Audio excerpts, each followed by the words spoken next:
जवाहरलाल नेहरू जी, अच्छा। उन्होंने जो संविधान बनाने का मौका डॉक्टर बाबा साहब अम्बेडकर को दिया है हम्म। और उनको संविधान सभा का उन्होंने प्रमुख बनाया, तो मुझे लगता है हमें भारत की जनता को ये भी याद रखना चाहिए कि पृथ्वी तर पर के सबसे बड़े विद्वान और एक हीरा जो थे डॉक्टर बाबा साहब अम्बेडकर को संविधान बनाने का मौका भी कांग्रेस ने दिया है कि हाँ। संविधान के अनुसार भाजपा सरकार जो आरएसएस से प्रेरित है हम्म। वह संविधान के इतने बटाधार कर रहे हैं, जी। लेकिन वो जनता में आने नहीं देना चाहते। हम्म। और जो सुप्रीम कोर्ट है, हाई कोर्ट है, उसमें कुछ ही आदरणीय जजेस है जो संविधान को धर्म समझते हैं। अच्छा। क्या कांग्रेस ने एक्सटॉर्शन बॉन्ड लाया था? जी। क्या कांग्रेस ने हमारे शेड्यूल कास्ट, शेल्टर, ओबीसी का आरक्षण छीन लिया? क्या कांग्रेस ने बैंक को बेच दिया या बैंक बनाई? हाँ। रेलवे स्टेशन को बेच दिया या रेलवे स्टेशन को बनाया? क्या एयरपोर्ट को, अदानी का एयरपोर्ट मुंबई का जी। अभी अदानी का है, क्यों भाई?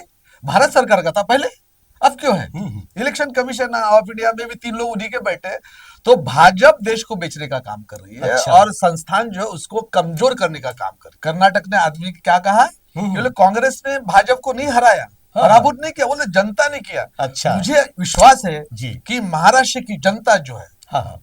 जो शोषित है, पीड़ित है, बेरोजगार है, गरीब है, अन्य अत्याचार हो रहे, पुलिस स्टेशन है, बुरी हालत है, ये जी। जनता जो है हम्म। वह भाजपा को पराभूत करेगी, ऐसा मुझे विश्वास है। ईवीएम एक मशीन है, अच्छा। मशीन को उपयोग और दुरुपयोग करने वाले ये भाजपा के जो कैडर्स है, कार्यकर्ते, वह सब गड़बड़ कर रहे हैं। उनको पकड़ने के लिए महाराष्ट्र की जनता ने सावधान रहना चाहिए। दर्शकों, नमो बुद्धाय, जय भीम।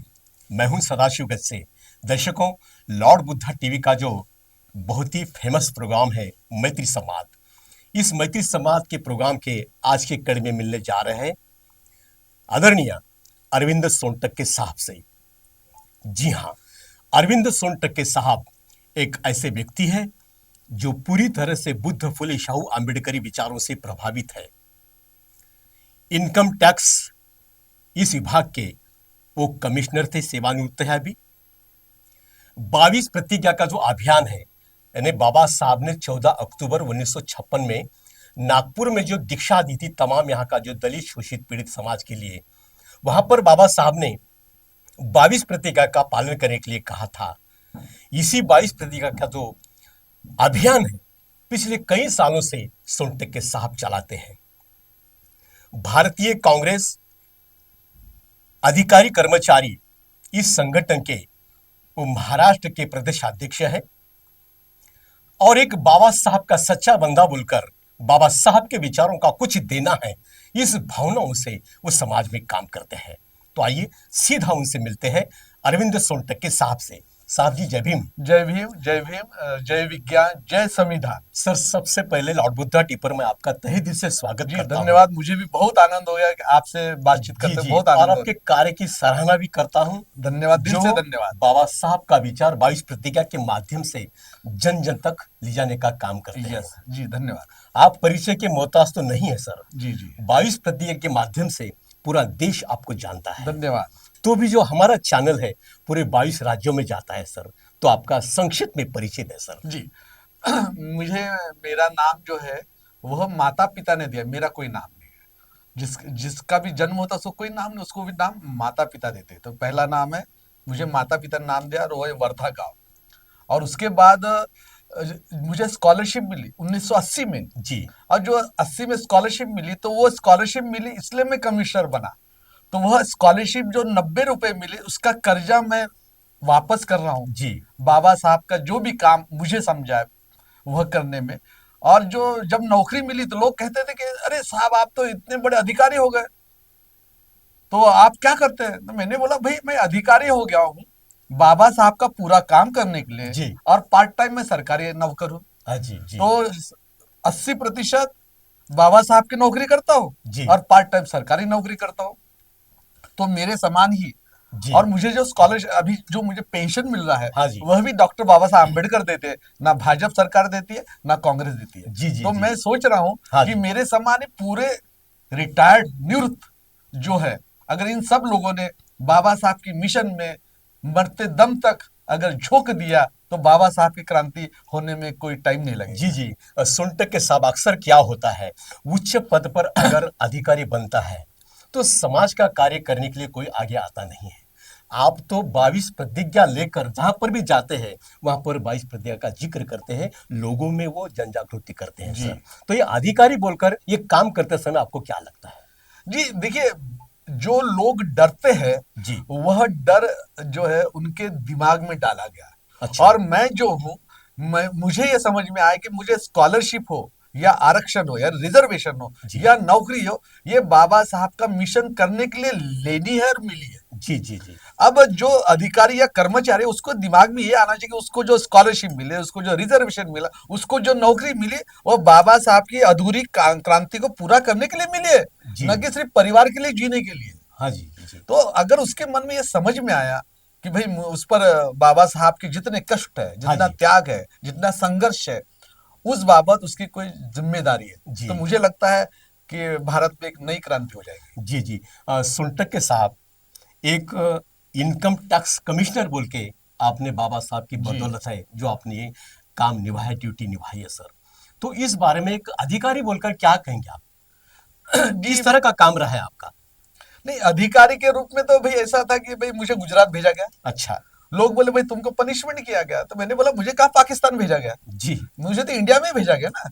हाँ तो जी बाबा साहब की मिशन का काम करते हुए मेरे पर कोई संकट नहीं आया। जी। मुझे किसी बॉस ने बुरा नहीं बोला, मेरे किसी ऑर्डर के आगे कभी कुछ नहीं हो गया। मैं क्वासी जुडिशियल अथॉरिटी था।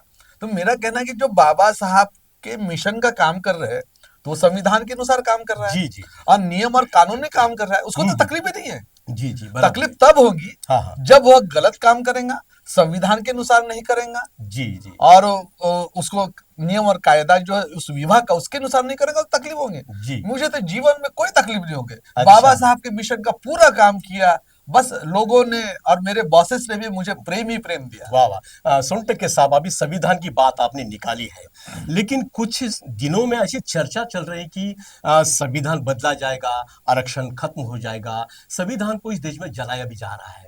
तो ऐसा क्यों हो रहा है देश के अंदर? क्या संविधान बुरा है? नहीं, देखिए, इसमें दो बातें, जो मनुस्मृति मानते हैं वो जी मनुस्मृति जलाते नहीं, जी और जो संविधान मानते हैं वो संविधान जलाते नहीं। जी। और जो मनुस्मृति मानते हैं वो संविधान जलाते हैं, और जो संविधान को मानते हैं हाँ। वो मनुस्मृति भी जलाते, 25 दिसंबर को जलाते हैं। जी जी। मुझे तो लगता है कि 25 दिसंबर को पूरे भारत में गांव गांव में, शहर शहर में मनुस्मृति जलाना चाहिए। हाँ हाँ। अब इसमें संविधान जो है, संविधान को जलाने लायक तो कुछ भी गलत नहीं है, जी लेकिन हाँ। ये जो 2014 के बाद सरकार आई, ये संविधान को बाजू में रख देती है। अच्छा। जब वो कुल्हाड़ी का घाव चलाते संविधान पर, तो जनता के बाद जाने नहीं देती। मैं ऐसे कई उदाहरण दे सकता जी हूँ जी कि हाँ। संविधान के अनुसार भाजपा सरकार जो आरएसएस से प्रेरित है, वह संविधान के इतने बटाधार कर रहे हैं, जी। लेकिन वो जनता में आने नहीं देना चाहते। और जो सुप्रीम कोर्ट है, हाई कोर्ट है, उसमें कुछ ही आदरणीय जजेस है जो संविधान को धर्म समझते हैं। अच्छा। हम अधिकारी का धर्म एक ही धर्म है, वो संविधान धर्म है, जी। और कोई धर्म नहीं हमारा। जी हम जी। कुर्सी पर बैठे तो संविधान धर्म है, लेकिन कुछ लोग सुप्रीम कोर्ट, हाई कोर्ट में, कोई हिंदू बैठा है, कोई मुस्लिम बैठा है, ये क्या चल रहा है? बराबर है, सही तो बात कहने का मतलब कि संविधान को जलाने लायक कुछ भी नहीं है। अच्छा। अगर संविधान को जलाने वाले जो भी पार्टी और विचारधारा हाँ है, हाँ। उसको खत्म करने के लिए मेरे समान रिटायर्ड लोगों को, मैं 10 लाख लोगों को तैयार करूंगा। जी जी जी। सुनटक के साथ बात ये भी है कि बीजेपी कहती है हम संविधान को बचाएंगे, कांग्रेस कहती है हम संविधान को बचाएंगे, तो अम्बेडकरवादी भी कहते हैं हम संविधान को बचाएंगे। तो ये कौन बचाएगा संविधान को? देखिए, आरएसएस प्रेरित जो भाजपा है, आप भी जानते हैं, जी पूरी हाँ। जनता जानती है, बोलती कुछ है करती कुछ है। हाँ जी। अरे भाई, उन्होंने तो नाथुराम गोडसे ने जब गांधी को 3 गोलियां डाली, उसके पहले जय श्री राम ही बोला था। जय श्री राम ही बोला ना, उसके बाद गोलियां डाली भाई। जी तो इसका मतलब है कि इनकी जो विचारधारा में तो प्रेम से रहते हैं भाई। हाँ। वो तो संविधान का कार्ड भी डालेंगे, अरे भाई हमने कुछ नहीं किया, जी तो झूठ बोलेंगे। जो बकवास झूठ बोलने वाली पार्टी है वो भारतीय जनता पार्टी है। अच्छा। तो ये जो बीजेपी वाले जब कह रहे हैं हाँ हाँ। कि संविधान में, मैं तो उनको प्रश्न पूछता हूँ, जी जी। आप मुझे बताइए कि आपने इलेक्शन कमीशन ऑफ इंडिया में 3 जो कमिश्नर है, अच्छा। उसमें से एक होता है प्राइम मिनिस्टर, जी एक होता है लीडर ऑफ अपोजिशन, और एक होता है सुप्रीम कोर्ट का जज। आपने क्यों बदल दिया? अभी हाँ। अभी जो प्राइम मिनिस्टर, उसने अपना गुलाम वहां रख दिया। और एक लीडर अपोजिशन जो राहुल गांधी साहब है। जी। अब भाई तीनों में से दो तो भाजपा के लोग हो गए ना, अच्छा। तो वो तो उन्हीं का सुनेंगे। ये जी तो जी। संविधान के अनुसार नहीं है भाई। संविधान में ये चाहिए कि आपका विरोध का स्वागत करो। अच्छा। तो जी। ये जो भाजपा है ये संविधान विरोधी है। हम्म। और भाजपा संविधान को बचाने का काम तो सिर्फ भाषण और प्रवचन दे सकती है, जी जी जी। लेकिन संविधान के विरोध में काम करना। एक हमारे गरीब पार्टी के विद्यार्थियों को स्कॉलरशिप नहीं मिलती, जी। गरीब आदमियों को नौकरी नहीं मिल रही। अरे भाई संविधान में थोड़ी लिखा है अच्छा। भीख देकर भीख मंगा बनाएंगे, लेकिन स्वाभिमान के रूप में उसको कोई नौकरी नहीं देंगे। जी तो जी। मुझे लगता है संविधान हमें स्वाभिमान सिखा रहा है, हाँ। और ये भाजपा जो हमें भिखमंगा बना रहा है। जी तो जी जी। ये संविधान को बचा रक्षण के लिए, संविधान का रक्षण करना है, तो भाजपा को थोड़ा आराम करने दीजिए, ऐसा मेरा अनुरोध है सबसे। जी, सुंट के साथ बात ऐसी भी है कि बीजेपी कहती है कि 70 साल में जो कांग्रेस ने नहीं किया है वो हमने 10 साल में किया है। इस बारे में क्या कहेंगे आप? हाँ भाई, ये जो भाजपा कह रही है नेहरू ने ये नहीं किया, नेहरू ने वो नहीं किया, तो उसका जवाब तो आपके पास भी है, मेरे पास भी है। लेकिन जी। सबसे बड़ी बात है, मुझे बताइए कि क्या कांग्रेस ने नोटबंदी की थी? क्या कांग्रेस ने एक्सटॉर्शन बॉन्ड लाया था? जी। क्या कांग्रेस ने हमारे शेड्यूल कास्ट, शेड्यूल ओबीसी का आरक्षण छीन लिया? क्या कांग्रेस ने बैंक को बेच दिया या बैंक बनाई? हाँ। रेलवे स्टेशन को बेच दिया या रेलवे स्टेशन को बनाया? क्या एयरपोर्ट को, अदानी का एयरपोर्ट मुंबई का जी। अभी अदानी का है, क्यों भाई? भारत सरकार का था पहले, अब क्यों है? हम्म। इलेक्शन कमीशन ऑफ इंडिया में भी 3 लोग उन्हीं के बैठे हैं। तो भाजपा देश को बेचने का काम कर रही है, अच्छा। और संस्थान जो है उसको कमजोर करने का काम कर रही है। तो उन्हीं का आदमी रहेगा, सीबीआई में बैठेगा, उन्हीं का आदमी रहेगा, उनका जगह बैठेगा, उन्हीं का आदमी रहेगा, सुप्रीम कोर्ट में बैठेगा, और उनको जो चाहिए वो करवा लेंगे। जी जी जी जी। सुनटे के साथ बात ऐसी भी है कि कांग्रेस की ओर से 1952 में बाबा साहब को कांग्रेस ने हराया था। भाईखला जो मुंबई में है वहां पर ही बाबा साहब को हराया था। और बाबा साहब संविधान के रचयिता होते हुए भी बाबा साहब को भारत रत्न देने में कांग्रेस ने देरी क्यों की? हाँ बिल्कुल, मुझे लगता है कि कांग्रेस ने बाबा साहब अम्बेडकर को, जो मेरे गुरु है और पूरे करोड़ों लोगों के, 100 करोड़ लोगों के मुक्तिदाता है, जी। प्रेरणा के स्थान है, उनको भारत रत्न देने के लिए जो देरी की है, उसके लिए कांग्रेस की जो लीडरशिप है वह जिम्मेदार है। अच्छा। हाँ, लीडरशिप जिम्मेदार है, इसमें कोई दो राय नहीं। लेकिन बीजेपी तो कहते हैं हमने दिया बाबा साहब को मैं भारत ये कह रत्न। रहा हूं ना, ये तो इनको जो क्रांति है उसका पुतला बनाने का है।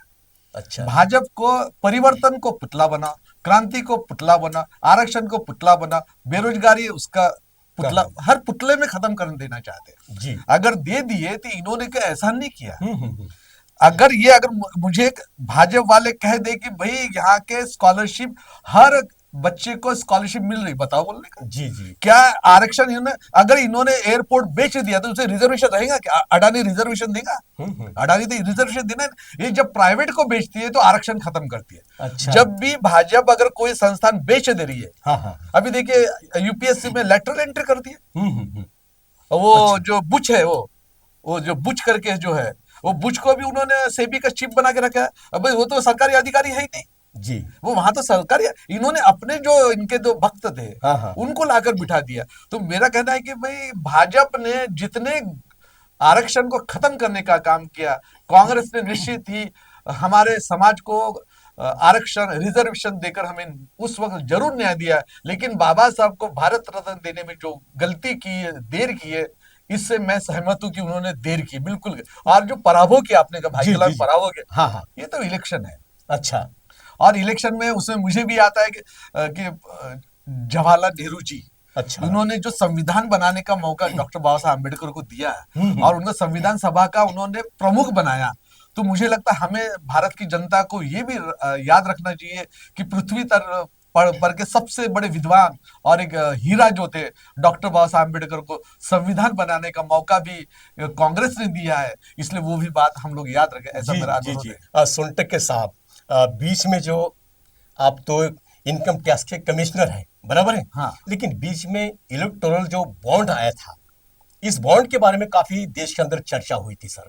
तो इस बारे में एक अभ्यासक बोलकर क्या कहेंगे आप? हाँ जी, धन्यवाद, आपने बहुत महत्व। ये इलेक्ट्रोल बॉन्ड है या एक्सटॉर्शन बॉन्ड है, मैं आपको पूछता हूँ।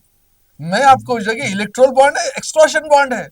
जी अरे भाई एक्सटॉर्शन बॉन्ड है। मैं भारत की जनता को कहना चाहता हूँ कि भाजपा ने एक्सटॉर्शन बॉन्ड यूज लॉन्च किया है जी 2017 में। अच्छा और मैं आपको दिखाना चाहता हूँ सभी साथियों को, ये देखिए आप पहला पेज अगर देखेंगे तो मैंने एक्सटॉर्शन बॉन्ड इस पर निर्मला सीतारमन, उनके जो वित्त मंत्री भाजपा के और भारत के, और दूसरे है स्टेट बैंक ऑफ इंडिया के उस वक्त के जो चेयरमैन थे उसके अगेंस्ट, और बाकी अधिकारी के अगेंस्ट मैंने एफआईआर का पूरा पिटीशन खारगर पुलिस स्टेशन भी दिया, पुलिस कमिश्नर ऑफिस को भी दिया है कि भाई ये एक्सटॉर्शन बॉन्ड के रूप में इन्होंने जो काला धन जमा किए, जी वह काला धन इलेक्शन में यूज कर रहे हैं। और उनके विरोधियों को एक तो खत्म करना, या तो जो वोट कटवे जो लोग होते हैं जिनके हाँ हाँ 1000-2000 फॉलोअर्स होते हैं या जी कर्मचारी होते हैं या कुछ होते, उनको खड़ा करने के लिए पैसा देने का। हाँ हाँ और संविधानवादी हम्म। जो भी पार्टियां है उसको पराभूत करने के लिए ये एक्सटॉर्शन बॉन्ड का सबसे बड़ा उपयोग प्रयोग ये भाजपा पूरे देश में करने जा रही है। और मैं, आप जरूर और पूछे मुझे, हाँ बोलिए लेकिन सर। महाराष्ट्र में अभी जब इलेक्शन है, अभी हाँ जी 20 तारीख को हमको वोट करने का और 23 नवंबर को रिजल्ट लगेगा। हाँ जी मुझे तो इसमें लग रहा है कि मिनिमम 1000 करोड़ जो इलेक्ट्रोल यानी एक्सटॉर्शन बॉन्ड का जो भाजपा के पास है, वो 1000 करोड़ का पैसा वह इस इलेक्शन में भाजपा यूज करने वाले। तो मैं तो महाराष्ट्र की जनता हाथ जोड़कर अनुरोध करूंगा कि बच के रहना और पुलिस बन के पकड़ना इनको। ये जहां जहां नोट बांटेंगे, जहां जहां तुमको डरांगे, इनको पकड़ना। जी जी सोनटके साहब, अभी अभी आपने जिक्र किया है कि महाराष्ट्र में विधानसभा 2024 के चुनाव घोषित हो चुके, बिगुल बज चुका है। बिल्कुल। तो आने वाले समय में महाराष्ट्र की स्थिति क्या हो सकती है, किसकी सरकार आएगी? देखिए, मैं जब एक बार कर्नाटक गया था अच्छा और एक सिविलियन, यानी सिविलियन नागरिक से मिला, जी जी तो मैंने कहा, अरे भाई आपकी तरफ तो कर्नाटक में आपने तो कांग्रेस ने तो भाजपा को हरा दी। अच्छा बोले सर कांग्रेस कहाँ हराएगी, ये तो जनता ने भाजपा को हरा दिया।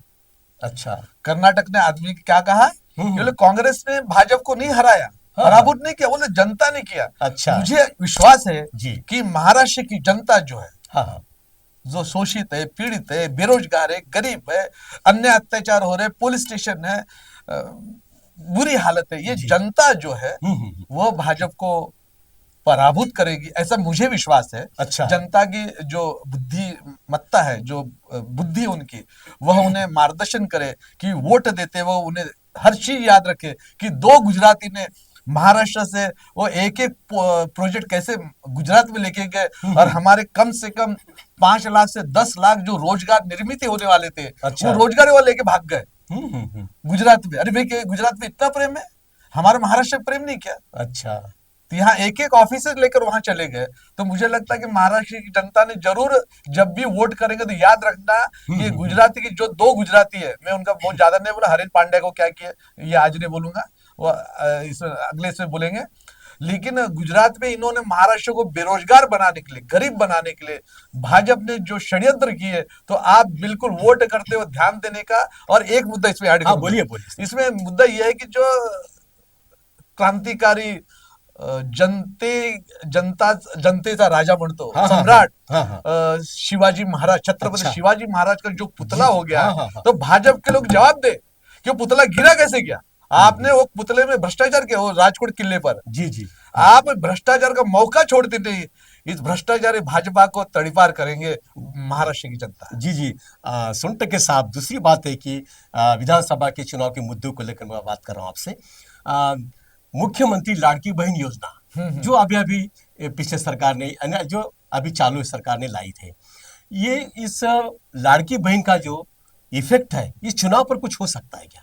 देखिए, लाड़की बहन जो इसलिए लाना पड़ा हाँ कि हाँ बहन बहन को ये कभी रोजगार नहीं दे सके, इसलिए लाना पड़ा। अच्छा आप याद रखिए कि आप किसी को स्वाभिमान पर पैर पर खड़ा होना तैयार करोगे, हाँ हाँ या तो कुछ पैसे नोट देकर उसको एक फिजिकल हैंडीकैप करो, क्या करोगे। तो मुझे लगता है इन्होंने जो लाड़की बहन से जो पैसे दे रहे हैं, वो वोट बैंक को ध्यान में रख कर दिया है। अच्छा वोट बैंक इनके मन में कुछ नहीं है। नहीं तो इन्होंने बोल दे कि भाई महाराष्ट्र में जितनी रिक्त पदे है, खाली अच्छा पदे है, उसमें हमारी बहनों को नौकरी दे, बोलो, बोलना, बोलते ही नहीं। जी आप नौकरी क्यों नहीं दे रहे। हमारी बहनों को नौकरी दीजिए, आपके पैसे हम आपको डबल वापस करेंगे। ये पहला मुद्दा। दूसरा अच्छा, मुद्दा ऐसा है, हाँ बोलिए सर। और दूसरा मुद्दा ये है कि ये जो पैसा दे रहे हैं सब हाँ लोग, हाँ हाँ। 1 लाख करोड़ से ज्यादा दे रहे हैं, जी। भाई ये पैसा तो कहीं आरबीआई छापने वाले थोड़ी है नोट। तो ये कहीं से ना कहीं से लोन तो उठाना पड़ेगा। जी। अब आप लोन उठाओगे तो लोन को वापस करना पड़ेगा। सही बात। तो इसका मतलब है कि जो महाराष्ट्र की सरकार ने लाड़की बहन योजना लेकर आए और गरीब बहनों की जो मदद की है, इसके पीछे का राज जनता समझती है। हम्म। वो जनता अच्छा। समझ रही है कि लाड़की बहन इसलिए लाए कि भाई को बेरोजगार हम्म। और बहन को कुछ उसको दे देना चाहिए। तो ये अभी चलेगा नहीं। मुझे लगता है जब महाविकास आघाड़ी की सरकार बनेगी जी तो हमारी लाड़की बहन को रोजगार भी देगी और सम्मान भी देगी और सुरक्षा भी देगी। जी जी। सुनते के साहब, रिपोर्ट ऐसी है कि ये लाड़की बहन योजना से कई जगह पर पति पत्नी में झगड़ा भी हो रहा है। इस बारे में क्या कहेंगे आप? अरे क्या कहे, वो जैसे लाड़की बहन को 1,500 रुपए मिले, वो बोलता है भाई मेरे को दारू भी निकले थे। अच्छा। भाई झगड़े इसलिए हो रहे हैं, दारू, जी। वो बोलते नहीं मैं नहीं दूंगी। हम्म। अब वो दारू के लिए पैसे मांग रहा है। वो बोलता है भाई 1,500 है तो मुझे कम से 500 रुपए के तो दारू पीने थे। जी। तो दारू के जो ना सेल बढ़ गया, हाँ बिक्री हाँ। बढ़ गई है। अच्छा अच्छा अच्छा। तो ये जोक करके मैंने बताया, हाँ लेकिन निश्चित ही हमारी किसी माता और बहन को इसका लाभ अगर हो रहा है तो मैं उनको वंदन करता हूँ। जी जी। लेकिन महाविकास आघाड़ी आएगी तो स्वाभिमान में रिपीट कर हाँ बोलिए। स्वाभिमान की बात करेंगी और उसको सुरक्षितता के सम्मान की बात करेगी और उससे इससे ज्यादा रोजगार की बात करेगी। जी जी। ऐसा हाँ मुझे विश्वास है। जी जी। सुनते के साहब, महाराष्ट्र के अंदर ने पूरे देश के अंदर बेरोजगारी बढ़ी है, जनता परेशान है, बिल्कुल। हाथ को काम नहीं है। तो ऐसी हालात में एक अभ्यासक बोलकर क्या सुझाव देंगे हमारे युवाओं को? भाई युवा, आप प्लीज, आप 1 डिग्री लो, 2 डिग्री लो, मुझे बताइए कि एमपीएससी की एग्जाम इतने सालों में, 10 सालों में कितने बार हो गई?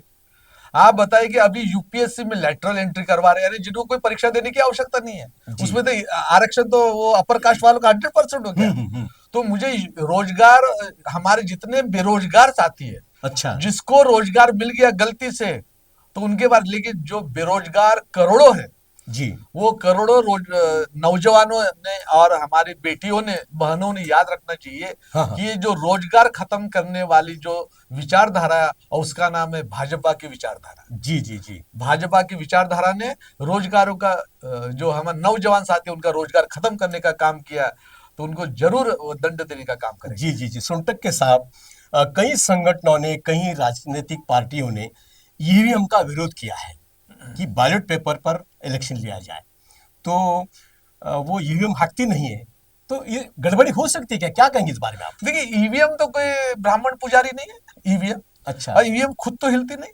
भाई अब ईवीएम रख दी, वो खुद ही काम करेगी? वो खुद थोड़ी हिलेंगे, वो खुद बटन दबाएगी क्या? या वोट डालने के लिए आदमी जा रहा है, जी। उसको बैटरी देखने के लिए आदमी जा रहा है, उसको पैक करके वो गोडाउन में आदमी लेके जा रहा है, हाँ हाँ। उसका नंबर जो कितने वोट्स आएगा वो देखने वाला आदमी है। जी। असल में आपको ये ध्यान देना पड़ेगा कि ईवीएम को हैंडल करने वाला आदमी भाजपा का कार्यकर्ता है। अच्छा। और वह गड़बड़ी करे, ईवीएम मशीन गड़बड़ी नहीं करे, वो उसको थोड़ी मालूम है कि मुझे भाजपा को वोट देने का है। वो जो भाजपा का आदमी है उसको मैनिपुलेट कर रहा है। अच्छा। तो मैनिपुलेट करने वाला कलेक्टर भी हो सकता है, रिटर्निंग ऑफिसर भी हो सकता है, पोलिंग ऑफिसर भी हो सकता है, जी जी कोई जी। भी हो सकता है। और वहां जो 3 लोग बैठे हैं, हाँ सर। इलेक्शन कमिश्नर जो बैठे 3 दिल्ली में बैठे, हम्म। वो हो सकते हैं। अच्छा। मेरा कहना है कि ईवीएम एक मशीन है। अच्छा। मशीन को उपयोग और दुरुपयोग करने वाले ये भाजपा के जो कैडर्स है, कार्यकर्ते, वह सब गड़बड़ कर रहे हैं। उनको पकड़ने के लिए महाराष्ट्र की जनता ने सावधान रहना चाहिए। अच्छा। कि भाई आपको दिखे कि अगर कोई बटन दबाने वाला कोई भाजपा का आदमी है या आरएसएस का आदमी है, तो उसको पकड़ो, उसका शूट करो और वो इलेक्शन कमीशन ऑफ इंडिया को भेजो या तो हमको भेजो। लेकिन कहना है कि ईवीएम का मशीन दुरुपयोग नहीं कर रही है। अच्छा। वहां जो इनके कैडर बैठे, चाहे कलेक्टर हो अच्छा। या रिटर्निंग ऑफिसर हो, जो आरएसएस के बड़े बड़े साहब लोग बैठे हैं, अच्छा। वो अपने निर्देश देकर, इंस्ट्रक्शन देकर सब मैनिपुलेशन करवाते हैं। जी तो ये जी। मशीन का दोष नहीं, भाजपा के जो कार्यकर्ता है वह उसका दुरुपयोग और वह दोषी है। जी। एग्जिट पोल जो आते हैं, इसके बारे में क्या कहेंगे आप? एग्जिट पोल तो भाई ऐसा है ना, वह भी उसके जितने भी अगर नेटवर्क में लोग हैं, अच्छा। उस पर फोन पर वह राय लेता है। कार्यकर्ता नेता को पूछकर राय लेता है। अब वो कार्यकर्ता नेता उनके जो आदमी तो वो तो राय देते हैं। अच्छा। लेकिन जब इलेक्शन कमीशन में अचानक बैटरी का ये जो ईवीएम है, हाँ, उसका हाँ। टेम्परेचर बढ़ गया। भाई मेरा मोबाइल है, मोबाइल का अभी 80% था, और अच्छा 2 दिन के बाद वो 100% कैसे हो गया? अच्छा। इसका मतलब किसने तो चार्ज किया है। जी और जी चार्ज जी। करने आदमी लगता है। बेचारी हम्म। मशीन थोड़ी जाएगी, मशीन जाएंगी और बोलेगी मैं खुद ही डाल लेती हूँ, जी खुद ही जी। गर्म हो जाती है, खुद अच्छा। ही बैटरी का पावर बढ़ा, खुद तो बोल नहीं सकती ना। जी वो चार्ज करवाने वाला है, वो भाजपा का आदमी जी है। जी ये महाराष्ट्र की जनता याद रखे। जी जी जी। सोनटक्के साहब, आने वाले 26 नवंबर को महाराष्ट्र के राजगद्दी पर कौन बैठ सकता है, आपका अनुमान क्या है? भाई देखिए, मैं तो महाविकास आघाड़ी के सभी महापुरुष, जी। जिसमें नाना पटोले साहब भी है, अच्छा। उद्धव ठाकरे साहब भी है, और शरद पवार साहब जो है, जी। इनको अनुरोध कहूंगा कि आप में जितना मैजिक है, अच्छा। उतना मैजिक चलाकर अगर कार्यकर्ता कष्ट करेगा तो महाविकास आघाड़ी की सरकार बनेगी। अच्छा। कार्यकर्ता, जी। कांग्रेस का कार्यकर्ता कष्ट करेगा, वो 1000 घर पे घूमेगा तो महाविकास आघाड़ी की सरकार बनेगी। अगर शिवसेना उद्धव ठाकरे साहब का कार्यकर्ता अगर घर घर 1000 घर में जाकर प्रचार करता है तो जीतेगा। जी। अगर शरद पवार साहब का अगर कार्यकर्ता है, हम्म। अभी ये जो चुनाव है, कार्यकर्ता का कष्ट, और उसकी सरकार बनेगी। जी जी। सोनटक्के साहब, ये हुआ राजनीतिक पार्टी के बारे में।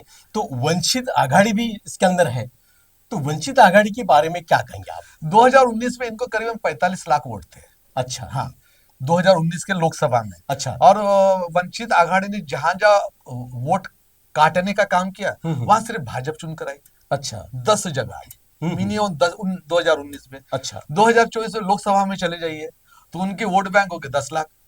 अब जनता समझ गई कि भाई हम वंचित को वोट दे रहे हैं, हाँ हाँ। तो जा कहाँ रहा है, क्योंकि मैं ये नहीं कहूंगा कि भाजपा का प्रचार करे, लेकिन भाई हाँ। वोट कट जाएगा जी तो जी। जीतना तो भाजपा है ना। हाँ हाँ। भाई आप वो ये बोलिए कि भाई मेरे 5 एमएलए खड़े, 10 एमएलए खड़े, अच्छा। मैं 10 जगह खड़ा करता हूँ हम्म। और मैं भाजपा और कांग्रेस से पूरी ताकत से लड़ूंगा। अच्छा। लेकिन ये बोले कि हम 288 जगह खड़ा करेंगे, और आप ये इंश्योर करेंगे कि भाई आप वोट किसका खा रहे हो, बाबा साहब के संविधान प्रेमी लोगों का वोट खा रहे हो या भाजपा का वोट खा रहे हो? मुझे नहीं लगता वंचित वाले भाजपा के वोट बैंक को काट रहे हैं, बिल्कुल नहीं। अच्छा। ये तो संविधानवादी जो लोग हैं, हाँ। न्याय के लोग हैं, जी जी। उनका वोट काट रहे हैं। तो जनता ने इस वक्त समझ लेना चाहिए कि जो संविधान को रक्षा करेगा, जो आपको रोजगार देगा, वह उनको वोट करना है। अच्छा। नहीं ऐसा वोट ना करना कि जिससे भाजपा जीत कर आ जाए, भाई इतना तो करो। जी जी। और वंचित के बारे में ऐसा अभी अकोला में आपने सुना होगा हाँ कि जी जी। योगेंद्र यादव जी जो महान व्यक्ति है, हाँ हाँ। वहां उन्होंने, कुछ लोगों ने कुर्सियां तोड़ी, अच्छा। कार्यक्रम का माइक छीन लिए। जी। तो ये वंचित के जो कार्यकर्ताओं ने किए हैं, ऐसा सभी लोग कह रहे हैं। मैं तो वहां नहीं था, जी। मैं तो बोलना ठीक नहीं, लेकिन यूट्यूब पर देखा अच्छा। और पेपर में भी आया। तो मेरा कहना है कि भाई बाबा साहब की जो क्रांति थी वो संवाद वाली क्रांति थी, अच्छा। बुद्धि की क्रांति जी थी, जी। ये ठोक पीट की क्रांति नहीं थी। तो हम्म। मुझे लगता है कि महाराष्ट्र की जनता ने इस वक्त कम से कम भाजपा को नहीं जेल भेजना चाहते तो कम से आराम तो करने दो। और जो संविधान में थोड़ा ज्यादा प्रेम करते हैं, जो महाविकास आघाड़ी है, उसकी सरकार बनाने में जनता ने पहल लेना चाहिए, ऐसा मैं सभी को अनुरोध करता हूँ। जी जी जी। सोनटक्के साहब, लॉर्ड बुद्धा टीवी के माध्यम से पूरा देश अभी देख रहा है आपको, आपकी बातें भी सुन रहा जी है, जी मुझे भी देख रहा है, आपको भी जी देख रहा जी। है, हाँ? हाँ। तो जनता से क्या अपील करेंगे आप? जी देखिए, राजनीति तो 5 साल में, 3 साल में कभी आ सकती है, जी। लेकिन जो आपने मौका, इससे मैं कहूंगा कि आप ना जीवन में करुणामय बने। पूरे पूरे जो भी सुन रहे, प्लीज करुणा कीजिए। आपके पड़ोस में आज के किसी का दुख होगा, प्लीज उसकी मदद कीजिए। आपका जाति धर्म कुछ भी हो, आपका जात और धर्म वो घर के अंदर बांध के रखिए। एक मनुष्य, एक भारतीय बनकर जीवन जिए, ये जी जी पहला मुद्दा। दूसरा जी। मुद्दा है हाँ कि सर। जो संविधान है, ये संविधान सबका धर्म है। आपका धर्म जो घर में है, लेकिन ये देश का धर्म है, संविधान धर्म, उसका भी स्वीकार करके। और तीसरी बात है कि हमें जो प्रियम्बल में लिखा है, जी। स्वातंत्र्य, समता, बंधुत्व, न्याय, इसका हर नागरिक प्रचार करे। तो ये जो विघटनवादी है, जिन्होंने 6 दिसंबर को मस्जिद गिराकर, 6 दिसंबर हाँ को हाँ। मस्जिद गिराकर जी। बाबा साहब के क्रांति का अपमान कर रहे हैं, और आप बोल रहे कि हमने उनको भारत रत्न दिया। तो मैं भी ये कभी नहीं बोलूंगा 6 दिसंबर को भाजपा के लोगों ने मस्जिद गिराने का षड्यंत्र किए। तो इस वक्त में आपके माध्यम से कहूंगा कि मैं जो कहा कि हमें करुणा के साथ, संविधान धर्म को मानकर, स्वातंत्र, समता, बंधुत्व और न्याय के साथ पूरी जनता में हमने क्रांति करनी चाहिए। ऐसा मैं सभी को आपके माध्यम से, जी। लॉर्ड बुद्धा टीवी के माध्यम से सभी को मैं अनुरोध करता हूँ, हाथ जोड़कर। तो दर्शकों, ये थे अरविंद सोनटक्के साहब, जो महाराष्ट्र के मुंबई शहर से आते हैं और इनकम टैक्स कमिश्नर बोलकर उन्होंने अपनी ड्यूटी निभाई है। और एक बाबा साहब का सच्चा बोलना बोलकर 22 प्रतिज्ञा का अभियान, वो अभी भी उनका अभियान चालू है। समाज में कुछ बदलाव आना चाहिए, इसलिए हमेशा उनके प्रयास होते हैं। आने वाले दिनों में अरविंद सोनटक्के साहब के माध्यम से ऐसा ही बाबा साहब के विचारों का कार्य हो, देश के हित में कार्य हो, और ये कार्य करने के लिए अरविंद सोनटक्के साहब को लंबी उम्र लग जाए, ऐसे उनके प्रति मैं मंगल कामना जताता हूं। और समय को देखते हुए मैं मेरी बातों को यहाँ पर विराम देता हूं। कैमरामैन स्वराज के साथ मैं सदाशिव गच्छे, लॉर्ड बुद्धा टीवी, मुंबई। धन्यवाद। जय भीम, जय संविधान। आप देख रहे हैं लॉर्ड बुद्धा टीवी।